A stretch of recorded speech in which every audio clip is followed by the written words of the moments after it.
प्रश्न में ये याद रखना कि एरोबिक और एनारोबिक रेस्पिरेशन क्या है, या तो फिर कौन से एनिमल्स में कौन से प्रकार के रेस्पिरेटरी ऑर्गन्स पाए जाते हैं। अगर हम लोग बात करते हैं ह्यूमंस की, तो उनमें ही रेस्पिरेशन की प्रोसेस कैसे होती है। तो ये सब रिडल्स को सॉल्व करने के लिए आज हम लाए हैं एक नई सीरीज़, और इस सीरीज़ में आज हम पढ़ने वाले हैं रेस्पिरेशन के बारे में कि कितने प्रकार के रेस्पिरेशन होते हैं, रेस्पिरेटरी ऑर्गन्स क्या होते हैं डिफरेंट एनिमल्स में, और साथ ही साथ मैकेनिज्म ऑफ रेस्पिरेशन के बारे में हम बात करेंगे। तो सबसे पहले हम लोग देखते हैं, यहाँ पे आप एक डायग्राम देख पा रहे होंगे, और ये डायग्राम किसका है, आपके लंग्स का। ठीक है, अब आप बोलेंगे कि ये रेस्पिरेशन होता क्या है। हर किसी को पता है कि जो भी खाना आप खाते हैं उसमें क्या होता है, ग्लूकोज रहता है। ठीक है, द फूड यू ईट क्या कंटेन करता है, ग्लूकोज। साथ ही साथ आपको पता होगा कि ऑक्सीजन को हम लोग क्या करते हैं, इनहेल करते हैं। ठीक है, और कार्बन डाइऑक्साइड को क्या करते हैं, हम एक्सहेल करते हैं। तो जब आप खाना खाते हैं और आप ऑक्सीजन का इंटेक करते हैं, ठीक है, तब वो खाना का जब ब्रेक डाउन होता है और उससे क्या मिलती है आपको, एनर्जी। आपने सुना होगा कि क्या बोलते हैं, खाना खाने से क्या आती है अपन को, एनर्जी आती है। तो क्यों एनर्जी आती है, क्योंकि ग्लूकोज का ब्रेक डाउन होते हैं। तो रेस्पिरेशन है क्या, respiration is nothing but the break down of glucose. ठीक है, जब भी ये ग्लूकोज का ब्रेक डाउन होता है और एनर्जी का जनरेशन होता है। अब ये एनर्जी क्यों जरूरी है, ये एनर्जी इसलिए जरूरी है ताकि आपके बॉडी में हर एक सेल्स क्या कर सके, अपना जो डिजायर्ड फंक्शन है उसको परफॉर्म कर सके। तो अब अगर कोई आपसे पूछेगा कि व्हाट इज रेस्पिरेशन, तो आप क्या जवाब दोगे, ब्रेक डाउन ऑफ ग्लूकोज। ठीक है, क्यों ब्रेक डाउन हो रहा है ग्लूकोज का, ताकि एनर्जी का जनरेशन हो सके, है ना। और क्यों एनर्जी का जनरेशन चाहिए, ताकि हर एक सेल जो है वो अपना काम कर सके। इस डायग्राम में भी आपको दिख रहा है, इस एनिमेशन में भी आपको दिख रहा है कि oxygen is being intaked and carbon dioxide is being released.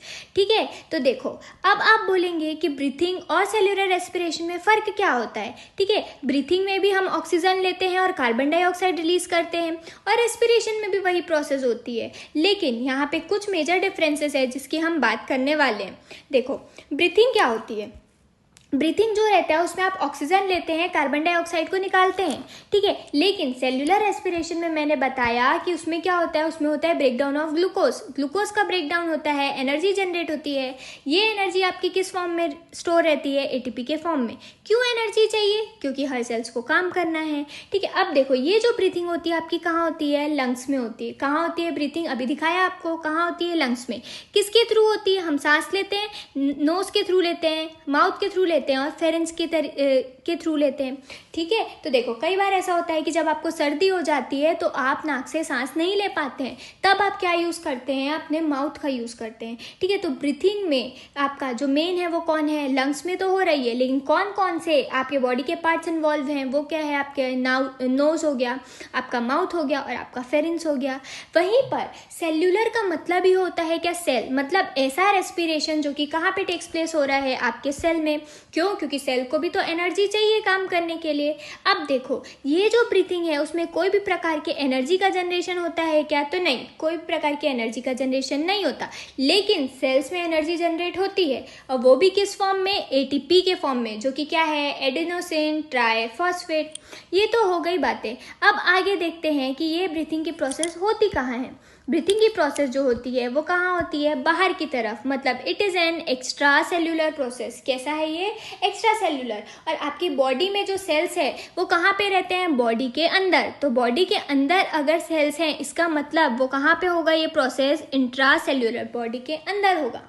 ठीक है, अब बात आती है एंजाइम्स की। तो देखो बाहर की तरफ में अगर हो रहा है तो एंजाइम्स इन्वॉल्व है क्या, तो नहीं, बिल्कुल भी एंजाइम इन्वॉल्व नहीं है। लेकिन क्योंकि वो एक इंटरनल प्रोसेस है, इसलिए a lot of enzyme is being involve in the process of cellular respiration. ठीक है, वहीं पर अगर हम लोग बात करते हैं तो ब्रीथिंग में तो मैंने आपको बता दिया कि नोज हो गए, लंग्स हो गए, ये सब इन्वॉल्व होते हैं। लेकिन रेस्पिरेशन की प्रोसेस में कौन से ऑर्गन्स आपके इन्वॉल्व होते हैं, माइटोकॉन्ड्रिया। आपको हमेशा याद रखना है कि powerhouse of the cell कौन है, तो आपका माइटोकॉन्ड्रिया। आपकी बॉडी में जितनी भी एनर्जी है वो कहाँ से जनरेट हो रही है, आपके माइटोकॉन्ड्रिया से जनरेट हो रही है। अब देखो यहाँ पे आपको चीज़ें जो है वो लिटिल बिट कंफ्यूजिंग रख सकती है कि एक्स्ट्रा सेल्यूलर कौन सा है, इंट्रा सेल्यूलर कौन सा है। ठीक है, साथ साथ एंजाइम किस में इन्वॉल्व हो रहे हैं, ठीक है, एनर्जी किस में बन रहा है, ये बहुत सारा जो है प्रॉब्लम आप फेस कर सकते हैं। तो इसके लिए हम आए हैं एक सॉल्यूशन के साथ, और वो क्या है, ब्रीथिंग में आपको याद रखना है क्या, जस्ट बी यू, बोलते हैं ना जस्ट बी यू। तो देखो यहाँ पे ये जो बी है, बी ई वाला जो बी आपको दिख रहा है वो क्या है, ब्रीथिंग का बी, और ई मतलब एक्स्ट्रा सेल्यूलर। ब्रीथिंग की प्रोसेस में क्या होता है, आप ऑक्सीजन लेते हो, कार्बन डाइऑक्साइड को निकालते हो। ये जो प्रोसेस है कहाँ हो रही है, नोज बाहर की तरफ है, माउथ बाहर की तरफ है, ठीक है। एक नॉर्मल आपको याद रखने के लिए बता रही हूँ कि क्या है, ये एक एक्सटर्नल प्रोसेस बाहर की तरफ हो रही है। तो देखो बाहर की तरफ हो रही है तो कोई भी प्रकार की एनर्जी जनरेट हो रही है क्या आपके बॉडी के अंदर, तो नहीं, कोई भी ना एनर्जी जनरेट हो रही है, ना ही उसको कोई एंजाइम चाहिए। तो आप कैसे याद रखेंगे, जस्ट बी यू। बी से क्या याद रखेंगे कि ब्रीथिंग है, एक्सटर्नल प्रोसेस है, ऑक्सीजन लिया, कार्बन डाइऑक्साइड रिलीज आउट किया, और ना एनर्जी चाहिए उसको, ना एंजाइम चाहिए उसको। ये बात क्लियर हो गई। और इसका जस्ट अपोजिट क्या हो जाएगा, सेल्यूलर रेस्पिरेशन। सेल्यूलर रेस्पिरेशन नाम से ही क्लियर है कि सेल्स के अंदर होगा। अगर कोई चीज़ सेल्स के अंदर हो रही है इट मीन्स उसको काम करने के लिए एनर्जी भी चाहिए, उसको एंजाइम भी चाहिए, ठीक है। अब देखो ये एनर्जी उसको मिलेगी कहाँ से, माइटोकॉन्ड्रिया से। क्यों, क्योंकि mitochondria is being called the powerhouse of the cell. क्या ये बात समझ में आई। अब हम लोग आगे बढ़ते हैं और देखते हैं कि रेस्पिरेशन के प्रकार। दो प्रकार का रेस्पिरेशन है, एक है एरोबिक, एक है एनारोबिक, ठीक है। तो देखो अगर एरोबिक की बात करते हैं तो यहाँ पे आपको कंफ्यूजन क्रिएट हो सकता है। देखो एरोबिक को आपको कैसे याद रखना है, आपको याद रखना है टर्म एरो से, ठीक है।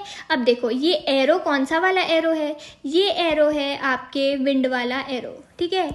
बाण आपको पता होगा कि क्या होती है बाण, ठीक है। तो ये जो आपका एरो है वो कहाँ पे चलता है, वो आपका एरो हवा में चलता है, ठीक है। हवा में चल रहा है इट मीन्स क्या है, उसके पास ऑक्सीजन। हवा में क्या होती है, ऑक्सीजन। तो देखो एरोबिक रेस्पिरेशन ऐसे रेस्पिरेशन हैं जो कि क्या होंगे, ऑक्सीजन के प्रेजेंस में होंगे, ठीक है। ऑक्सीजन उसको चाहिए ही चाहिए। और आपको कैसे याद रखना है इनको, तो एरो से याद रखना है, ठीक है, बाण से याद रखना है। तो aerobic respiration are those respiration which occur in the presence of oxygen, ठीक है। अगर ऑक्सीजन के प्रेजेंस में हो रहा है, powerhouse of the cell कौन है, माइटोकॉन्ड्रिया। क्या बनाएगा, एटीपी को बनाएगा। वहीं पर अगर वो एनएरोबिक है, एरो नहीं है अगर, तो क्या होगा, ऑक्सीजन के एब्सेंस में होगा, ठीक है। और साथ ही साथ कहाँ पर होगा, तो साइटोप्लाज्म में होगा। तो एरोबिक और एनारोबिक रेस्पिरेशन को आप कैसे याद रखेंगे, एरोबिक मतलब ये हुआ कि ऑक्सीजन के प्रेजेंस में हो गया, ठीक है। और एनारोबिक मतलब क्या हो गया, ऑक्सीजन के एब्सेंस में हो गया। याद रखने का तरीका आपको बता दिया है। एरोबिक मतलब ये एरो, बाण से याद रखेंगे कि बाण जो है तीर का मान है, कहाँ पे निकल गई है, हवा में निकल गई है। और अगर वो हवा में निकली है तो हवा से वो क्या लेगा, ऑक्सीजन। मतलब ऑक्सीजन के प्रेजेंस में होने वाला रेस्पिरेशन क्या है, एरोबिक। और जो ऑक्सीजन के एब्सेंस में हो जाए वो क्या है, एनएरोबिक। एरो ही नहीं है तो ऑक्सीजन चाहिए क्या, नहीं चाहिए, ठीक है। तो देखो मैंने क्या बोला आपको कि आप जो भी खाना खाते हो उसमें क्या रहता है, आपका ग्लूकोज रहता है। अब ये ग्लूकोज को तोड़ने का भी तरीका है, तो वो तरीकों को क्या बोलते हैं, ग्लाइकोलाइसिस।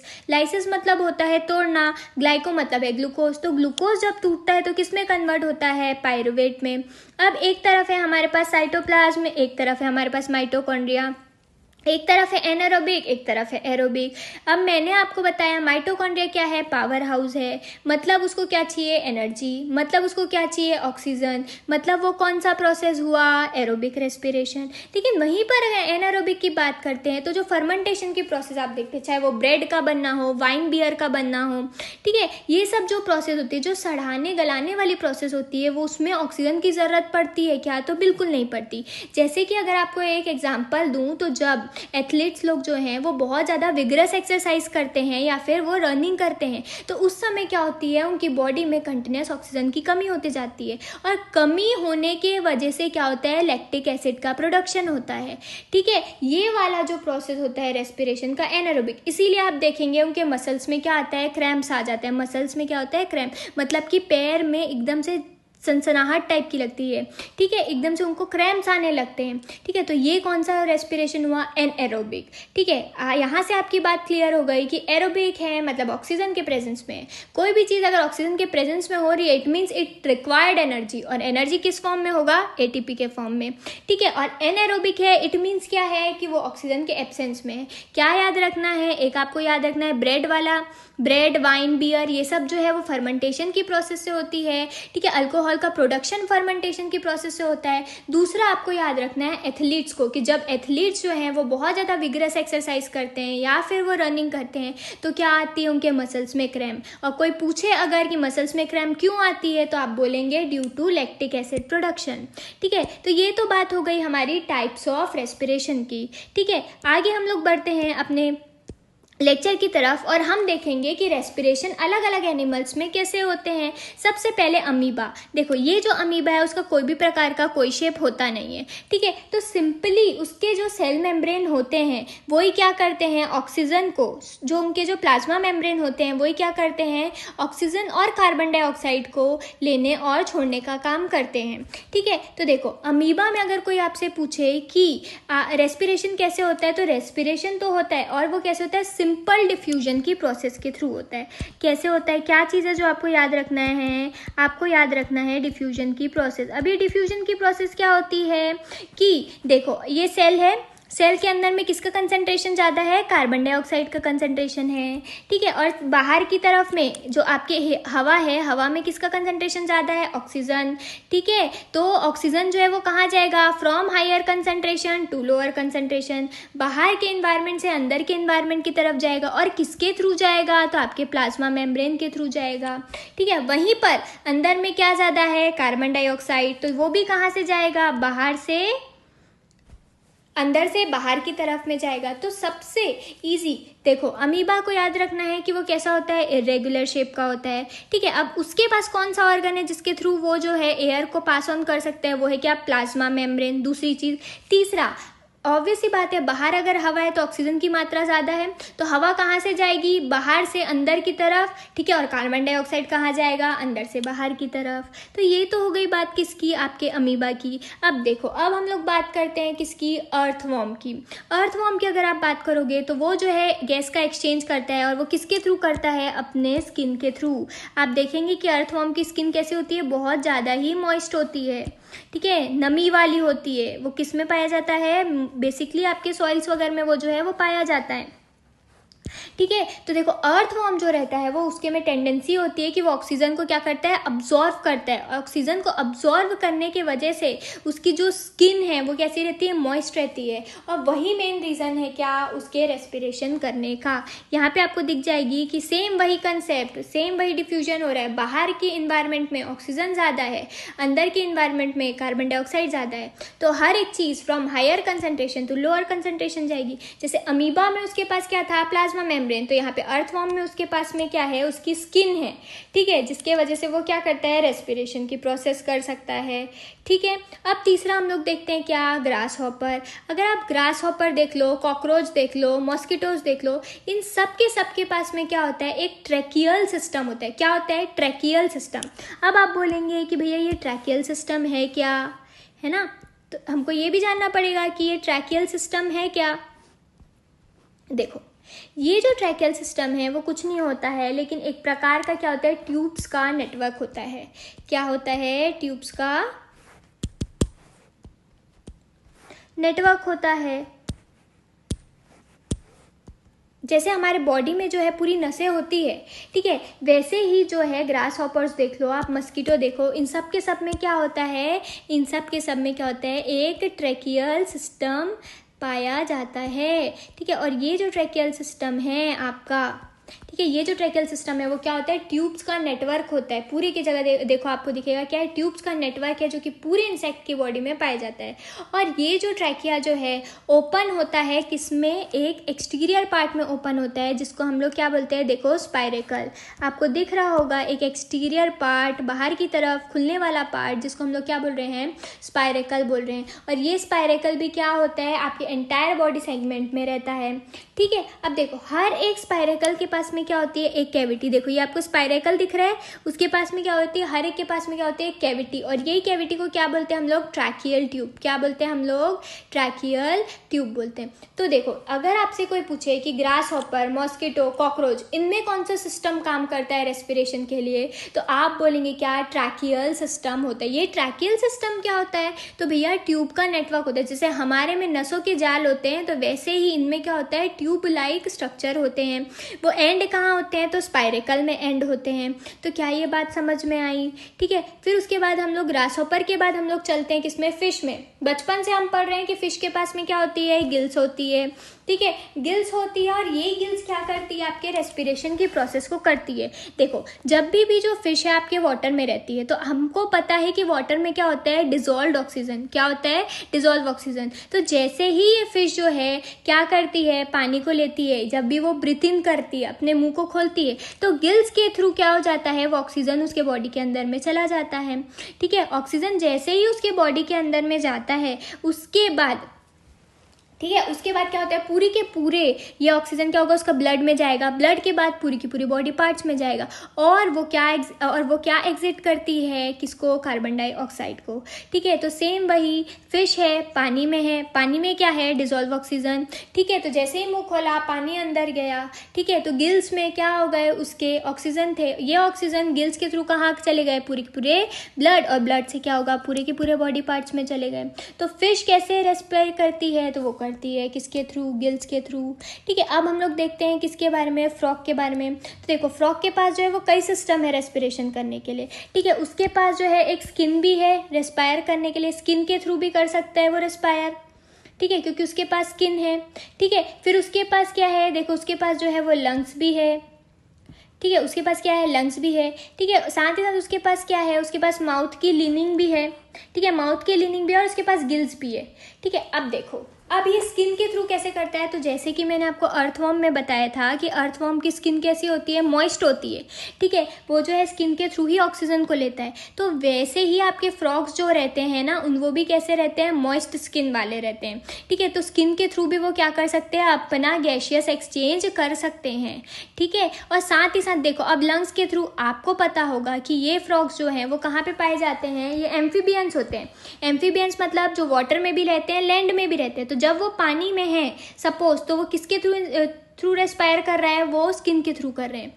ठीक है, या फिर उनके पास गिल्स भी है। लंग्स के थ्रू कब रेस्पायर करेंगे, जब वो लैंड में, अगर वो लैंड में है तो उनके पास क्या रहता है, उनके पास रहता है क्या, लंग्स।